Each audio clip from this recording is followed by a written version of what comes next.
তরমুজ খাচ্ছি। তো আজকে তরমুজ খাওয়ার জন্য একটু বেশ গ্রামের দিকে আসছি আর কি। এবং তোমরা দেখতে পাচ্ছ এখানে যে আমাদের তরমুজের অনেক বড় একটা বাগান। এবং এই সময় কিন্তু ওই যে ছোট ছোট তরমুজ পাওয়া যাচ্ছে। সত্যি কথা বলতে তরমুজটা কিন্তু খুবই মিষ্টি আর কি। তরমুজে আমরা সবাই জানি অনেক বেশি পরিমাণে পানি থাকে, প্রায় 90% পানি থাকে। এই পানিটা অবশ্যই আমাদেরকে হাইড্রেটেড রাখতে সহায়তা করে।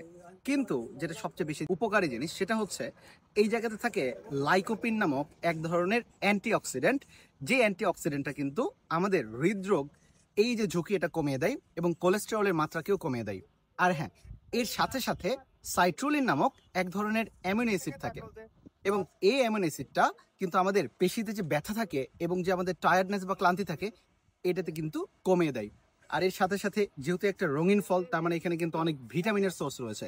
ভিটামিন এ রয়েছে, সি রয়েছে, ফাইবার রয়েছে, যেটা কিনা আমাদের ত্বকের গঠনে, আমাদের চুলের গঠনে এবং আমাদেরকে সুস্থ রাখতে অনেক সহায়তা করে। আর সর্বোপরি মিষ্টি জিনিস খাচ্ছি এবং ন্যাচারাল সুগার খাচ্ছি, এর থেকে ভালো জিনিস আর কি হতে পারে।